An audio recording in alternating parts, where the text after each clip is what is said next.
तारस ने मुंह नीचे कर कर कहा। क्योंकि मैं स्वार्थी था।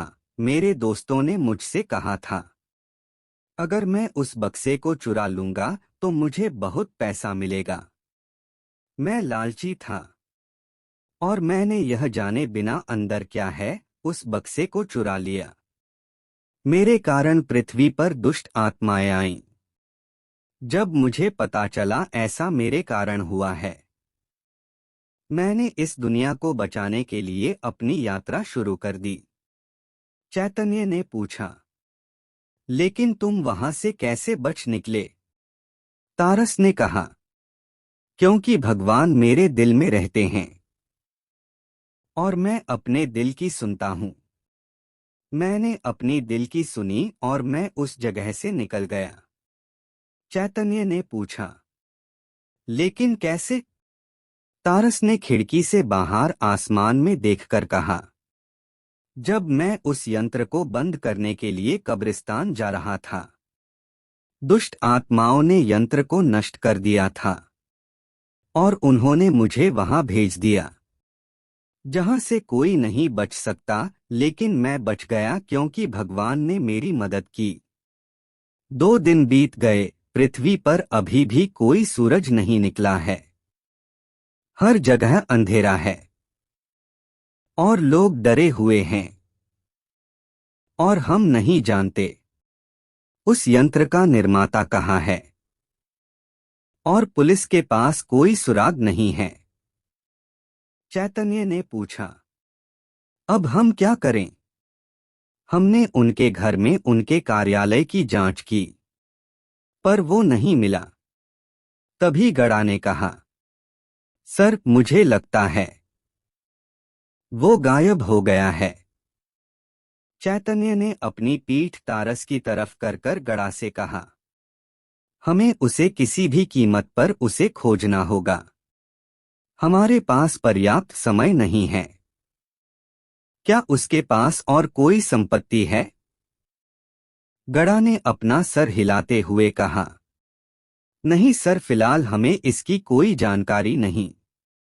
चैतन्य ने कहा, तो उसके बारे में कुछ जानकारी प्राप्त करो। गड़ा ने कहा, जी सर, मैं अभी जाता हूं। महिर, चैतन्य का दूसरा जूनियर, ने चैतन्य से कहा, सर, उसके घर के पास हमें कुछ छिपा हुआ मिला है, लेकिन कुछ अजीब सा था। चैतन्य ने अपनी आंखें छोटी करते हुए महिर से पूछा, क्या अजीब सा था? महिर ने कहा, हमने पहले वहां तलाशी ली, लेकिन हमें कुछ नहीं मिला। तो हमने फिर से खोजा, तो हमें एक छिपा हुआ दरवाजा मिला। चैतन्य ने पूछा, तुमको कैसे मालूम उस जगह में कुछ छिपा हुआ है? महिर ने कहा, जब हम इस जगह की तलाशी कर रहे थे, तब मुझे कुछ महसूस हुआ। कोई अनजानी ताकत इंसानों से किसी दीवार की रक्षा कर रही है, लेकिन मुझे नहीं पता किससे रक्षा कर रही है।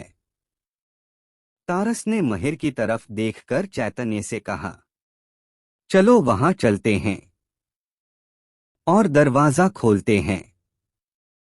चैतन्य ने हैरानी से तारस की तरफ देखकर कहा, ठीक है, चलो।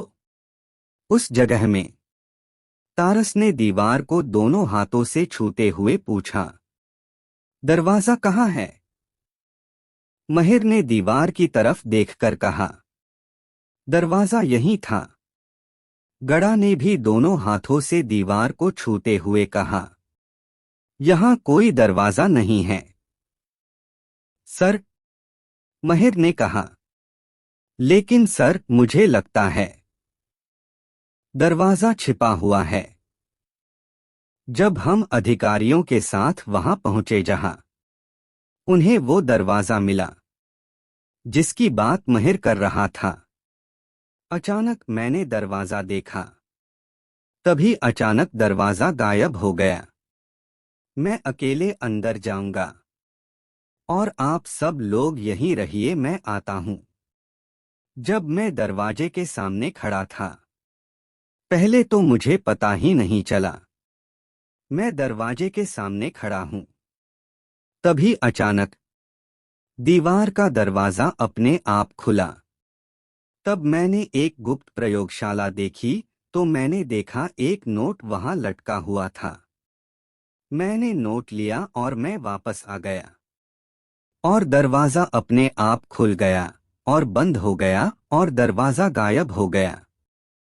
और मैंने पुलिस अधिकारियों को बताया, मैंने एक गुप्त प्रयोगशाला देखी। चैतन्य ने पूछा, तुम क्या सोच रहे हो तारस? तारस ने कहा, कुछ नहीं। चैतन्य ने गंभीरता से पूछा, क्या तुम जानते हो तारस, मैं क्या सोच रहा हूं? तारस ने कहा, मुझे नहीं पता। चैतन्य ने पूछा, एक जगह है जो इस दुनिया से छुपी हुई है, आपको वहां कुछ नहीं मिला। यह बहुत अजीब बात है। तारस चैतन्य माहिर और गड़ा पुलिस स्टेशन वापस आ जाते हैं। तारस ने चैतन्य से कहा, सर असल में मुझे एक नोट मिला है। चैतन्य ने पूछा, किस तरह का नोट? तारस ने कहा, पेपर नोट। चैतन्य ने पूछा, ओह ऐसा है, क्या इस पर कुछ लिखा है? तारस ने कहा, हाँ, इस पर कुछ लिखा है।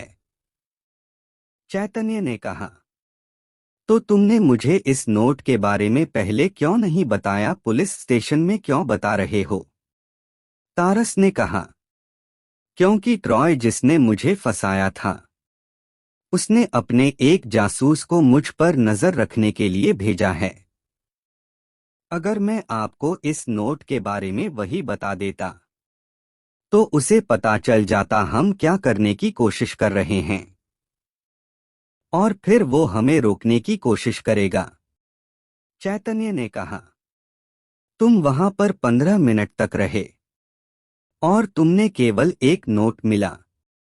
तारस ने कहा, मुझे नहीं पता, मुझे कुछ भी याद नहीं। चैतन्य ने पूछा, लेकिन कैसे? तारस ने कहा, मुझे नहीं पता, मुझे कुछ अजीब सा लग रहा है। उस कमरे में प्रवेश करते ही मैं सब कुछ भूलने लगा था।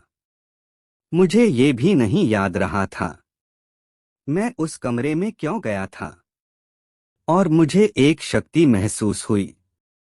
ऐसा लग रहा था कोई मुझे वहां से जाने नहीं दे रहा था, कोई चाहता था मैं वही उसी जगह रहूं। चैतन्य ने पूछा, तो क्या तुमको कुछ याद है? तारस ने कहा, मुझे नहीं लगता मुझे कुछ याद होगा। चैतन्य ने कहा, पता लगाने का एक ही तरीका है, चलो मनोचिकित्सक के पास चलते हैं। इस दौरान ट्रॉय के अड्डे पर ट्रॉय ने पूछा, तो वो लोग पुलिस स्टेशन में वापस आ गए हैं? कुंकू ने कहा, हाँ सर।